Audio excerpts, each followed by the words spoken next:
Good day, everybody. Dr. Nick here, and welcome back to the Selfless Sex Podcast. And the title for this podcast is called Ladies, Do You Know What You Want?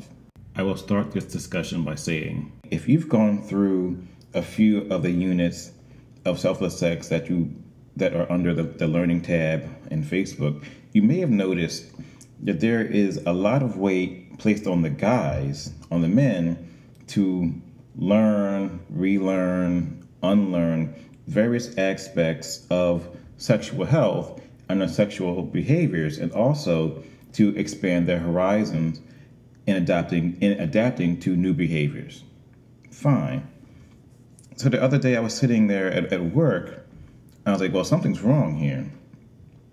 So I was thinking, what happens if the ladies don't know what they want? That could be a big problem. So the title of this podcast is called Ladies, Do You Know What You Want? So we're going to talk about that today. For example, let's say that you've worked your way through 3 or 4 of the units of selfless sex. And the guy asks his lady, so what type of sexual pleasure can I give to you? What do you want? What happens if she doesn't know what she wants? Therein lies a big problem, because if you don't know, or if the lady doesn't know what type of sexual pleasure she wants or desires, how can she tell him to do what she wants him to do? Because she doesn't know. He asks, and you can't tell him. That's the problem. But in this society, I'm not shocked by that at all. So let's think about this for 1 second. In this country, in this society, sex has always been viewed as something negative. Like that old saying back when you were a teenager or in your 20s, sex is something negative, nasty, and gross. So let's save it for someone who you love, i.e. after marriage. And especially for women, there's a lot of sex guilt out there. It's just in the air, like they're not supposed to be sexual beings, period.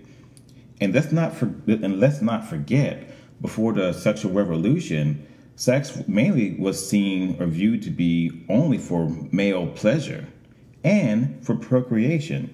So it's like in this country, in this society, the idea of female sexual pleasure was foreign and damn near alien.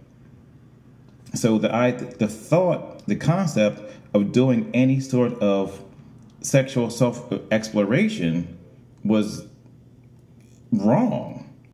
So here in 2019, I'm asking all the women in the sound of my voice to engage in some sort of sexual self-exploration, something beyond masturbation and touch, because most of the research says that when you're masturbating, you can orgasm a lot faster during masturbation than you can during partnered sex.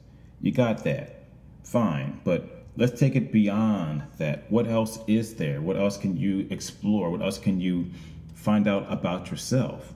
So when it comes time for your partner to ask you what type of sexual pleasure can I give you, you may have an answer. Let's try X, Y, and Z, because you were able to take a step back, broaden your horizons, and now you can say, you know what? I also like this, and with the cherry on top.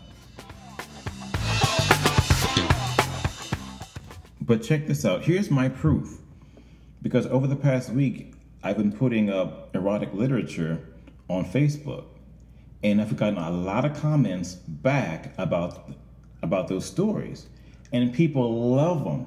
I didn't get one person, no one said that, oh my God, they're awful, take them down. No. The comments were like, oh my God, these are great, keep posting more. Oh my God, I got so wet, I was at work reading them. Keep them coming. I was like, holy shit. And like, oh my God, that airport story was so hot.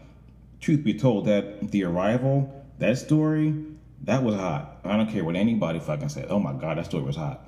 But I'm coming back now. But yes, that was a very good story. And also, it's something new that they discovered. Great. What else is there?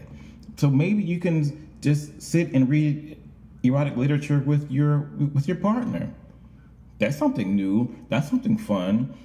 As long as his ego won't get in the way of the story and you're both trying something new because you're both stepping outside of your comfort zone, that's called progress. And I'm going to say it again, the ladies will also have to step outside of their comfort zone to engage in this sort of sexual self-exploration. You see where I'm going with this? So my question right here, it's simple. What else? What else is there? What else is there that you may happen to really enjoy sexually that you never thought about before? And once again, I cannot answer that question for you. So, in closing out this podcast, I just want to say that there may be a need for some prep work for selfless sex. Not a lot, or you can do it however you want to, but I'm going to come back to this question again.